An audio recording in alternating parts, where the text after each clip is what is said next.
Good morning, YouTube land. It's a little bit foggy here on the prairie.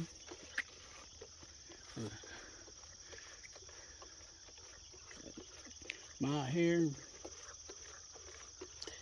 feeding Miss Skittles.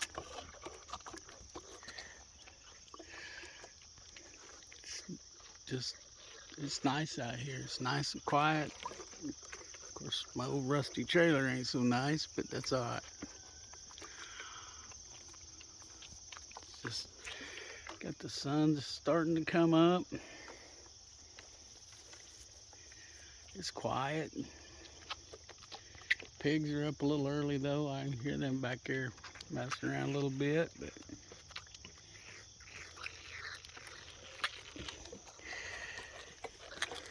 this morning gotta feed the Skittles. Mr. Butch back there in the corner. I don't know what he's doing. Cleaning himself up. This one here's eating. She causes more trouble for herself. Excuse me. My sinus has been draining all night. But anyway, time to get a new day started.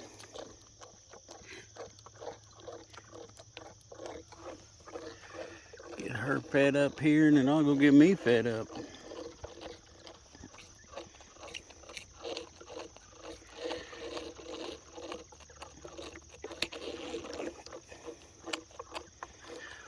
I don't know.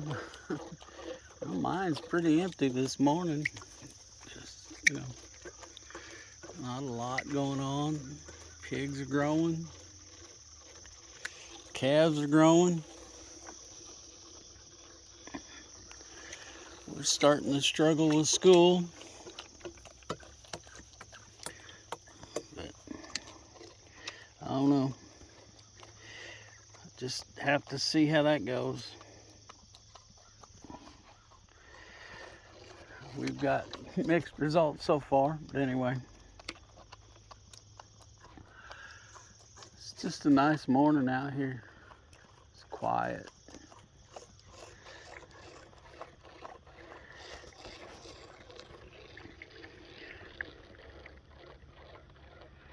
Like I said, it's just quiet out here. I like it.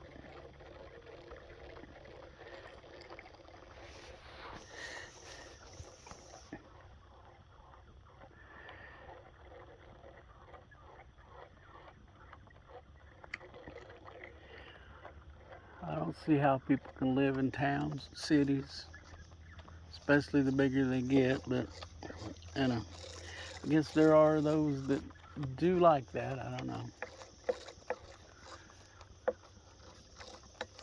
I live a little bit further out than, well, I don't know.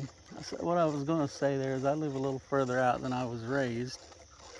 But, when mom and dad moved out there, there wasn't nearly as many people living in that area. But the one neighbor they had, excuse me, they were closer than my two neighbors. And then they had neighbors start moving in.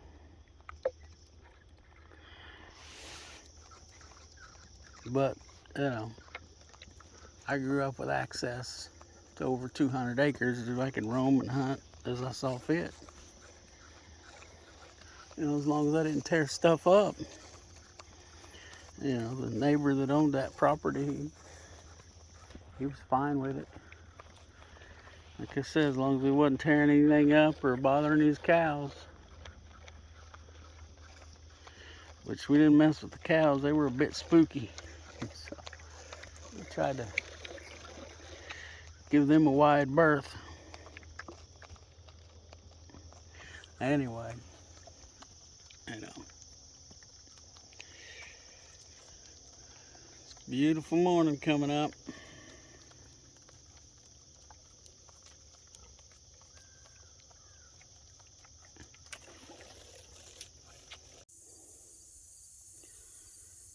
Okay, this is our little compost pile. There's all kinds of stuff in there. I don't know how well that you can see it, but this is where we're composting our wood chips and manure from the trailer. Ethan's putting these rabbit manure on there. We got some eggs and kitchen scraps in there. I'm gonna turn it here a little bit if I can. Got the pitchfork over there on the wagon. We're gonna give it a try. But it's a little compost pile. Okay, I figured I'd take a chance to show you these guys. I don't know how well you can see them. They got moved outside for a little while. They're the guineas we got. At the auction, same time we got Skittles. I think if we can find a place to keep them in, they're about ready to move outside, permanent. Feathered out pretty good. So I just want to take a second and show y'all them. So there's the guineas.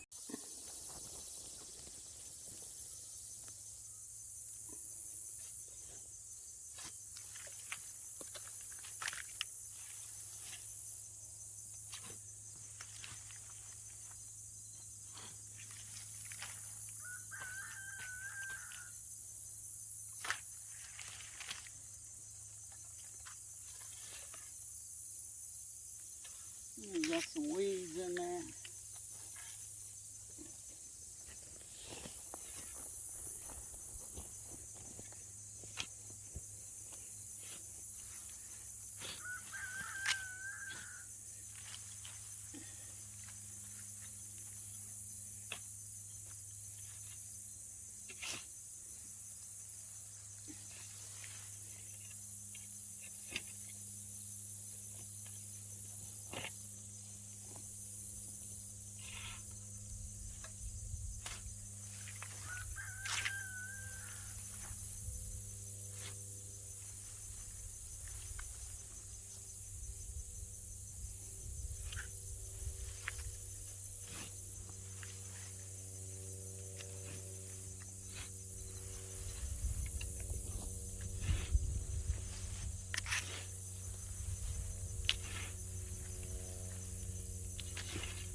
Okay, well, it's mixed up some. I don't know if it's enough, but it is mixed up. So, don't know, I can't tell what y'all see. There we go. Oh, we'll keep adding to it. Maybe by next spring. That's some good fertile dirt there. It's a content pig right there. That one is too. Whoops, there he is. Doing what they like. You know, that tells me their bellies are full. And they're just happy to lay around in the mud. And fart, evidently. I don't know if I caught that. So anyway, it's well done and buddy love here. You know, usually we come up here, the water dish was empty because they dumped it out. But they drink out of these puddles. I wish they wouldn't, but haven't figured out how to teach them not to. It is kind of nice to see the puddles though. We were so long without any water. And you know, there's something. If you want to build your pond, get you some pigs. I mean, that where she's laying is a couple feet deep. We got some over here on the other side that's even deeper than that. I mean, these are the big girls over here. And Deuce. And some of these holes, I mean, you can see that one just from here. It's I don't know, 18 inches down to the water. And goes under the water a little further. This one here, they can stand in it. And only a couple inches of their back, you know, 4, 5, 6 inches of their back sticks up out of it, standing up. You know, I'll show you how these were made, because they've made another one, and it didn't take them any time at all to do it. I got to get that moved. But it's where they get their water, and they'll stand there and hold that open, and it looks like it's leaking. I don't know if y'all can tell it, but they'll stand there and hold that open and get some mud down there, and then they'll start rooting and wallowing, and you got these deep holes. I mean, they make deep holes anyway. That there, that's pretty deep. That's probably a couple feet deep and that big around. You know. So if you need a pond dug, get you some pigs in the summertime and keep it wet. They will dig you a pond. And I've heard some of the old timers say that if you got a pond that won't hold water, get some pigs, they'll pack it down. I mean, they'll make it a little deeper too, but I can attest to the fact that there's places out here where they basically just walk around. It is hard.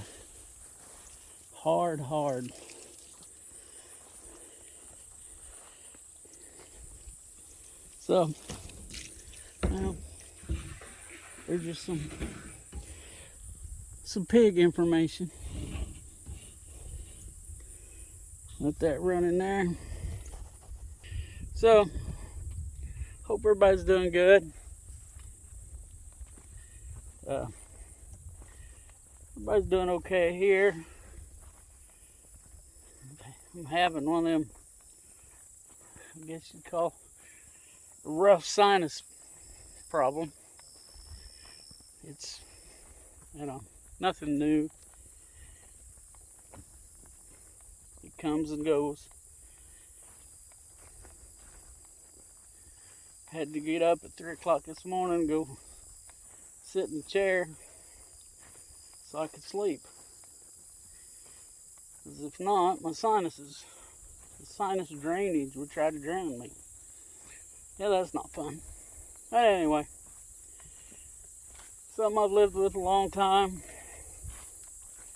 You know, been to doctors over it, and they don't get too excited about it. And when they give me something that helps with it, it gets discontinued or something. I can't get it anymore, so I just stick to over-the-counter stuff now and get on with my life. So that's where we're at. I gotta go drive bus this afternoon. Well, I get to go, not necessarily drive the bus, but ride around on the bus. Make sure I know where all the stops they are, because I got to drive Thursday morning, Thursday afternoon. The guy that runs that route, he's having a rough patch, man. Y'all probably ought to say a prayer for him. Not gonna mention his name. He probably wouldn't care for that, but so far this year, his dad has passed away. I think his sister has passed away, and his brother-in-law just passed away. That's why he's not driving on Thursday. And his barn burned down, burned up some tractors and some hay equipment and a truck, not to mention the barn, and you know, probably stuff he don't even know about yet, because that's, you know, whether you're farming or you just work on things in a garage, that's how it works. You don't know what you got and what you lost until you need it. So he's got to take off and deal with the insurance companies. So just a little prayer for the farmer in Barton County, Missouri, that his barn burned down. You know, that's kind of one of them things where you think you get you a little pity party going, and then you find out that somebody's got it worse than you. Now, he's got insurance. As I mentioned, he's got to meet with the the insurance inspector. But still, if you've ever dealt with insurance, they don't pay full replacement cost on things. And you know, I've been pricing tractors for a long time, because I would like to have a bigger one, and hay equipment, and haven't crunched the numbers recently, but I did a couple of years ago, just used tractors in the 40 horse range, a very used baler, very used rake, same way with the mower, and you're looking at an easy $10,000, and that's all well used equipment. So kind of feel for him, and like I asked, you know, don't maybe say a prayer for him. It's all been a kind of rough time. I'm glad that, you know, I'm not having to deal with all that stuff myself. So anyway, I don't have a lot going on today. I gotta get out here and get this tub though. I'll be in trouble. Pig wrangler extraordinaire will be in the middle of me. Took this tub out there that the guineas are in and dumped it on the compost pile and washed it out some. Well, I left it out there. I better go get it and get it back in front of the house there by the guineas.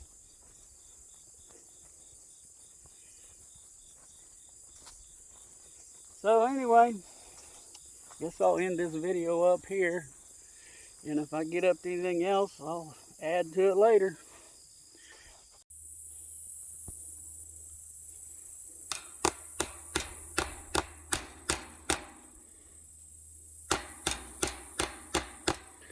Alright. A while back, I asked in a little short video if y'all would be interested in some videos on useful tools. I got some positive feedback on that, so as soon as I get my fingers out of the way here, I'm going to show you one.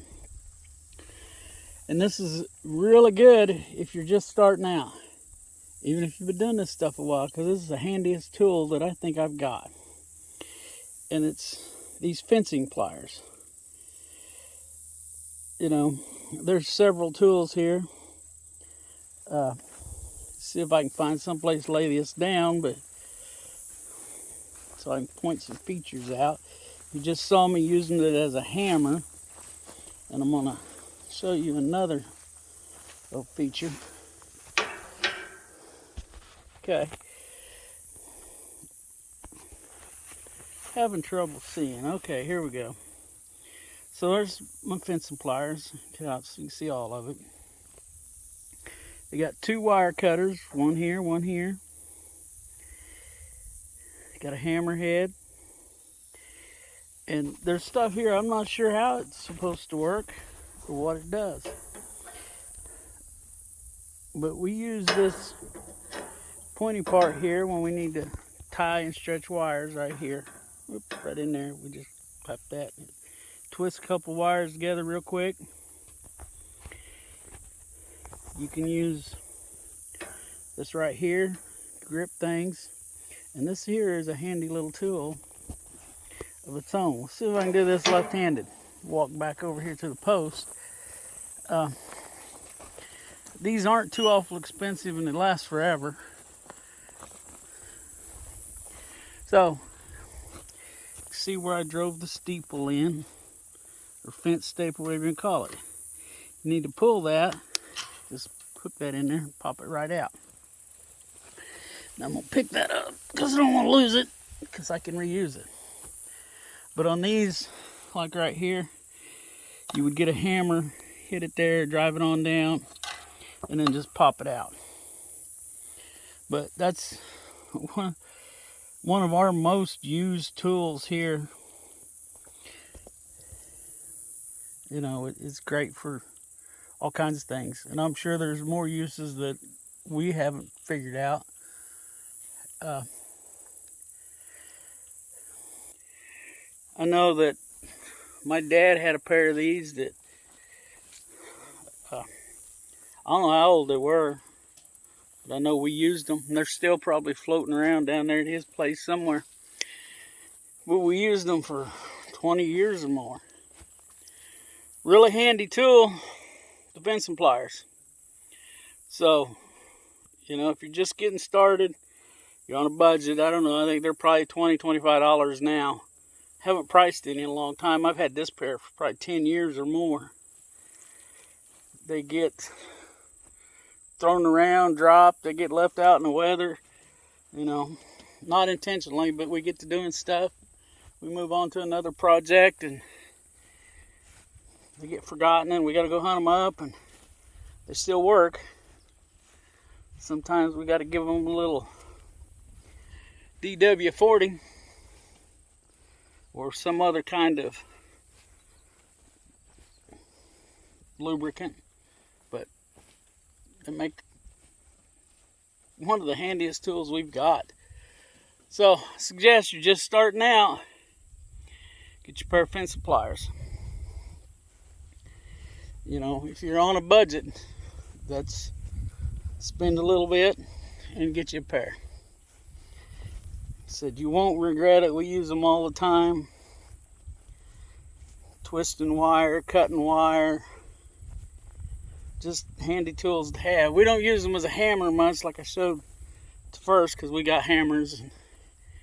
They're not the best hammer in the world, but they will get the job done. So, with that, I think I'm going to end this whole video here. And, you know, let's all look out for each other. Let's help each other when we can. And let's pray for each other, you know. Like I asked earlier in the video, I asked that you prayed for my fellow bus driver. He's hit a rough patch here. So, and things are getting crazy out there. I mean, it's just getting crazier and crazier. So, I'm going to wind that up before I get on some kind of rant there. And we'll catch y'all.